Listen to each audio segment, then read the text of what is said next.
आइए क्वेश्चन देखते हैं। क्वेश्चन नंबर 13 यानी 13, गुणनखंड विधि से फैक्टराइजेशन मेथड से इस समीकरण को हल कीजिए। तो देखिए सॉल्यूशन देखते हैं। देखिए 2x² - x + 1/8 = 0। देखिए पूरे समीकरण में 8 से गुणा करने पर मल्टीप्लाइंग होल इक्वेशन बाय 8, तो हमें क्या मिल जाएगा। तो ये देखिए इसमें 8 का गुणा कर दिया, इसमें कर दिया और इस वाले में भी कर दिया। तो यहाँ हम देखते हैं ये 16x² हो जाएगा, यानी 16x² माइनस के 8x बचेगा। यहाँ 8 से 8 कट जाएगा, तो यहाँ पे कितना बचेगा, 1 बचेगा। तो देखिए अब इसको गुणनखंड विधि से हल करेंगे तो ये 16 का 16 आएगा और इसको दो टुकड़ों में तोड़ देंगे। देखिए 4 और 4 में टूटेगा, क्योंकि जोड़ने पर आ जाएगा माइनस के 8x और मल्टीप्लाई करने पर आ जाएगा इन दोनों का मल्टीप्लाई, यानी कि 16। इन दोनों में से क्या कॉमन आ रहा है देखते हैं। ये देखिए 4x कॉमन आ जाएगा इसमें से और इसमें से, तो 4x कॉमन ले लिया है। 4 4 जा 16, यानी 4 बार 4 यहाँ पे बचेंगे। तो यहाँ पे देखिए 1x बाहर चला गया, 1x अंदर बचेगा, ये माइनस, और ये देखिए 4x बाहर चला गया, तो इसकी जगह पे क्या बचेगा, 1 बचेगा। या ऐसे कर लीजिए कि 4x को 4x से डिवाइड करेंगे तो 1 बचेगा। अब ये माइनस की यहाँ पे माइनस के 1 कॉमन ले लिया, क्यों, क्योंकि देखिए कुछ भी कॉमन नहीं है इसमें, ना 4 कॉमन आ रहा है ना x, इसका मतलब माइनस के 1 कॉमन ले लिया। जब माइनस के 1 कॉमन लिया है तो देखिए 1 कॉमन लेने से कोई फर्क नहीं पड़ता है, तो 4x बचेगा और 1 भी बचेगा। अब यहाँ देखिए अगर कोई संख्या माइनस की कॉमन लेते हैं तो ब्रैकेट के अंदर उसका साइन बदल के लिखते हैं, तो प्लस है तो यहाँ पे क्या लिख देंगे, माइनस। ये दोनों ब्रैकेट के अंदर संख्याएं सेम आ गई हैं, तो इसको एक ब्रैकेट में, और जो 4x और ये माइनस के 1 ये दूसरे ब्रैकेट में। तो अलग अलग 0 के बराबर लिख देंगे इन्हें, ये 0 के बराबर और ये भी 0 के बराबर। देखिए यह जाएगा 1 इधर जाएगा प्लस का हो जाएगा, इसमें भी इधर प्लस का हो जाएगा, तो x बराबर यहाँ भी 1/4, यहाँ भी 1/4। यानी इस समीकरण के मूल कैसे हैं, बराबर हैं, यानी रूट्स कैसे हैं, इक्वल हैं। चलिए आगे चलते हैं। तो हमें इस प्रकार 1/4 इसके दो मूल प्राप्त हो गए हैं जो कि समान है। यही इसका आंसर है। आइए आगे चलते हैं क्वेश्चन नंबर 14 पे। देखिए सॉल्यूशन देखते हैं। एक कुटीर उद्योग, एक कोई उद्योग है, एक दिन में कुछ बर्तन बनाता है। एक विशेष दिन यह देखा गया कि प्रत्येक नग का निर्माण की लागत उस दिन निर्माण किए गए बर्तनों की संख्या के दुगने से 3 अधिक थी। यदि उस दिन की कुल निर्माण की लागत 90 रुपए थी तो निर्मित बर्तनों की संख्या और प्रत्येक नग की लागत ज्ञात कीजिए। इंग्लिश में बोलने से टाइम जाएगा, इसलिए आप इसे इंग्लिश देख लीजिएगा, मैं आपको एक्सप्लेन करता हुआ चलता हूँ। माना कि एक दिन में निर्माण किए गए बर्तनों की संख्या x है। Let the number of utensils manufactured in a day be x। ये हमने x मान लिया। अब देखिए अकॉर्डिंग टू द क्वेश्चन, प्रत्येक दिन नग निर्माण की लागत, cost price of each day, तो वो यहाँ पर कह रहे थे, ये लैंग्वेज में लिखा था। देखिए उस दिन निर्माण की लागत, cost price of each day, तो क्या हो जाएगा, देखिए बर्तनों की संख्या के दुगने से 3 अधिक है। देखिए 3 more than twice the number, तो जो बर्तनों की संख्या x है इसका ट्वाइस करेंगे यानी दुगना कर दिया, और 3 मोर यानी कि 3 अधिक है, यानी किसी बर्तनों की संख्या का ट्वाइस करना है यानी दुगना करना है, और 3 अधिक करना है यानी 3 मोर करना है। तो उसकी लागत आ गई एक दिन, प्रत्येक दिन नग का निर्माण की लागत, यानी कि आइए प्रत्येक दिन नग निर्माण की लागत गुणा बर्तनों की संख्या, यानी कुल निर्माण की लागत। यानी अगर बर्तनों की संख्या में हम उस दिन की लागत कितने पैसे लग रहे हैं उसका गुणा कर देंगे तो टोटल कॉस्ट आ जाएगी, यानी कि कुल निर्माण की लागत आ जाएगी। तो यही यहाँ लिख दिया है।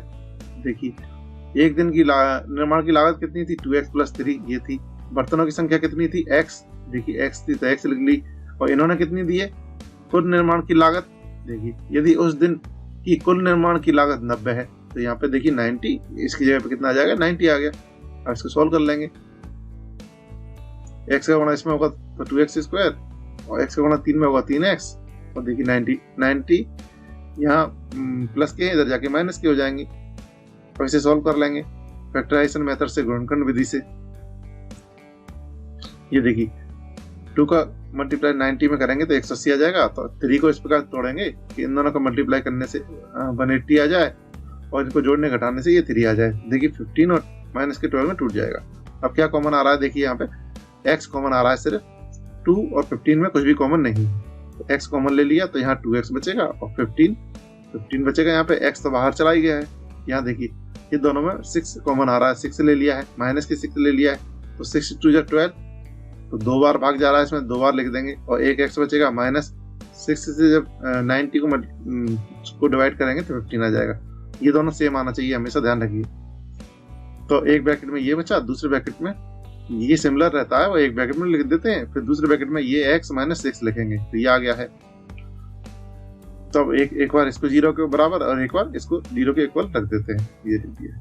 अब यहाँ से वैल्यू निकालेंगे, माइनस 15 अपॉन ये देखिए 15/2 हो गया, जो कि संभव नहीं है क्योंकि नेगेटिव वैल्यू आ गई है।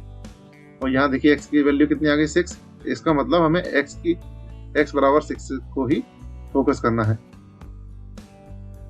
यानी कि x बराबर अपना कितना आ गया, 6। यानी बर्तनों की संख्या कितनी आ गई, 6। यानी एक दिन में वो 6 बर्तन बना लेता है। अतः निर्मित बर्तनों की संख्या x बराबर 6 है। Hence the number of utensils manufactured, यानी कि x इक्वल टू कितना हो जाएगा, 6। प्रत्येक दिन नक निर्माण की लागत, cost price of each day, ये कितनी थी, 2x + 3। तो इसमें हम x की वैल्यू रख देंगे, x की जगह पर कितना लिखना है, 6, तो 6 लिख दिया है। ये देखिए, तो 15 रुपए, यानी प्रत्येक दिन नग निर्माण की लागत कितनी आ गई, 15 रुपए आ गए। और बर्तनों की संख्या, यानी कितने बर्तन बन जाते हैं पर डे, कितने, 6। इस प्रकार ये क्वेश्चन हो गया है। चलिए आगे चलते हैं। क्वेश्चन नंबर 15, ये एक इक्वेशन दिए है, क्वाड्रेटिक इक्वेशन वर्ग समीकरण, इसके मूल पता करना है। सॉल्यूशन देखते हैं। ये क्वेश्चन बता लिया, वही 2 का मल्टीप्लाई 3 में करेंगे तो 6 आएगा। यानी कि इस 7 को इस प्रकार तोड़ेंगे 2 नंबर्स में कि इनका मल्टीप्लाई करने पर 6 आना चाहिए और जोड़ने घटाने पर कितना आना चाहिए, 7। तो देखिए 6 और 1 में ये टूट जाएगा, क्योंकि दोनों संख्याएं ऋण की रखना पड़ेंगी, क्योंकि ऋण के 7x चाहिए, यानी नेगेटिव 7x चाहिए। यहाँ देखिए 2x कॉमन आ रहा है दोनों में से, तो 2x कॉमन ले लिया, x बाहर चला गया, एक x अंदर बचेगा। और देखिए 2 3 जा 6, 3 आ जाएगा। यहाँ पे x तो बाहर चला ही गया है, यहाँ 1 ले लेंगे कॉमन, माइनस के 1 कॉमन लेने से संख्याओं में कोई फर्क नहीं पड़ता है, x अपनी जगह पे आएगा और 3 अपनी जगह पे आएगा। अब देखिए माइनस का 1 लिया है, चूंकि माइनस कॉमन लेने के कारण हमेशा ब्रैकेट के अंदर किसी संख्या का चिन्ह बदल के लिखते हैं, तो प्लस है तो किसका हो जाएगा, माइनस का हो जाएगा। ये दोनों एक जैसे आए तो एक ब्रैकेट में, दूसरे ब्रैकेट में 2x और ये माइनस का 1, 2x माइनस का 1 लिख देते हैं। एक बार इसको 0 के बराबर और एक बार इसको 0 के बराबर, तो x बराबर यहाँ 3 निकलेगा और यहाँ पे यहाँ और सॉल्व करेंगे इसे, ये तो सेम रहेगा। ये 2 नीचे पहुंच जाएंगे तो 1/2 आ जाएगा। इस प्रकार इसका आंसर हमें प्राप्त हो गया है, यानी मूल प्राप्त हो गया है, यानी सॉल्यूशन मिल गया है। चलिए नेक्स्ट क्वेश्चन पे चलते हैं। Question number 16। एक आयताकार खेत का विकर्ण उसकी छोटी भुजा से 60 मीटर अधिक लंबा है। आयताकार खेत यानी रेक्टेंगुलर फील्ड, देखिए इसका नाम डालते हैं ABCD। देखिए ये इसका विकर्ण है, विकर्ण यानी डायगोनल। जो विकर्ण की लंबाई है वो उसकी छोटी भुजा से 60 ज्यादा है। छोटी भुजा मान लो ये होगी, तो जो विकर्ण की लंबाई है उसकी छोटी भुजा से कितना ज्यादा है, देखिए सबसे छोटी भुजा ये हो गई, स्मॉलेस्ट साइड। तो जो उसका डायगोनल है यानी BD वो कितना है, जो छोटी भुजा है उससे 60 ज्यादा है, तो x + 60 हो जाएगा, 60 हो जाएगा ये, ठीक है। यदि बड़ी भुजा छोटी भुजा से 30 ज्यादा है, 30 मीटर अधिक है, देखिए ये छोटी भुजा ये बड़ी भुजा।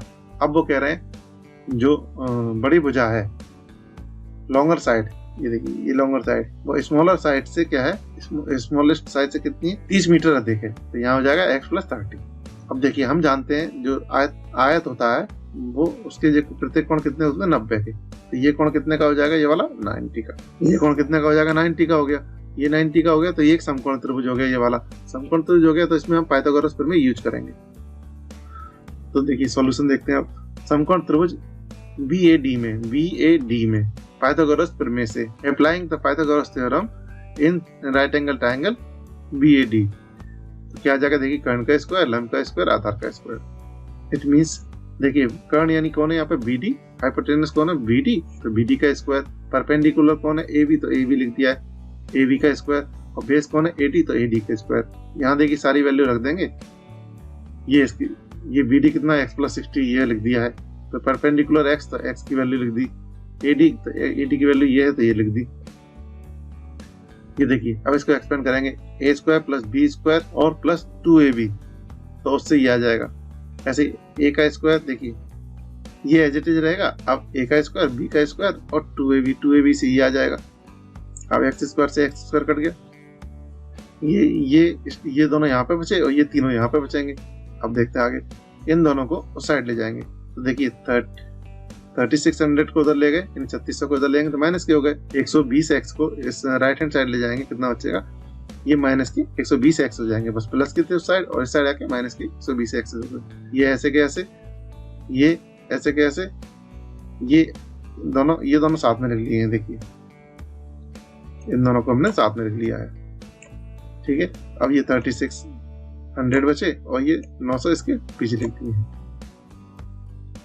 ये ऐसे कैसा, ये दोनों घट जाएंगे तो कितना बचेगा, माइनस की 60s। क्यों घटेंगे, क्योंकि एक संख्या प्लस की है एक माइनस की, तो घट जाएंगे। और जब अलग अलग चिन्ह होते हैं संख्याओं के तो वो संख्या घट जाती है, सेपरेट हो जाती है। तो ये आ गया है। ऐसे ही ये माइनस की, ये प्लस की, ये दोनों भी घट जाएंगी तो ये आ जाएगा। इसको भी हम फैक्टराइजेशन मेथड से सॉल्व करेंगे। ये 0 इस साइड लिख दिए, इसके फैक्टराइजेशन मेथड से इसको सॉल्व करते हैं गुणनखंड विधि से। ये देखिए, ये दोनों 60 को ऐसा तोड़ेंगे कि इन दोनों का मल्टीप्लाई 2700 आ जाए, तो 90 और 30 में टूट जाएगा। यहाँ देखिए x कॉमन आ रहा है, x ले लिया है कॉमन, तो x बचेगा यहाँ पे, यहाँ 90 बचेगा, x तो कॉमन हो गया। यहाँ 30 कॉमन आ रहा है, 30 कॉमन आ रहा है, x यहाँ पे बचेगा और माइनस, और ये 90 बचेगा। देखिए x माइनस 90, x माइनस 90, ये कॉमन आ गया। ये अगले ब्रैकेट में बचेगा x और प्लस के 30, तो ये आ गया। अब दोनों को अलग अलग 0 के बराबर लिख देंगे, ये इसके 0 के बराबर और ये संख्या भी 0 के बराबर। तो देखिए x बराबर कितना निकला, 90। तो जब x बराबर 90 यानी सबसे छोटी भुजा कितनी आ गई, 90 मीटर। तो ए बी कितना है, x, तो x आ गया है कितना, 90, यहाँ मीटर लिख लीजिएगा। और ए डी दूसरी भुजा यानी लंबाई, ये कितनी जाएगी, x प्लस 30 थी, तो x प्लस 30 में x की वैल्यू 90 रख दी, तो ये 30 एज इट इज, तो कितना आ गया, 120 मीटर। या अब देखिए इस तरफ, यहाँ x प्लस 30 बराबर 0 था, तो x बराबर माइनस के 30, जो कि असंभव है। तो इस मान को हमने नहीं लिया है, इसी मान से यहाँ पे आंसर निकाल देंगे। ए बी बराबर कितना आ गया, 90 मीटर, और ए डी बराबर कितना आ गया, 120 मीटर। तो खेत की भुजाएं हो गई ज्ञात, यानी लंबाई चौड़ाई मिल चुकी है।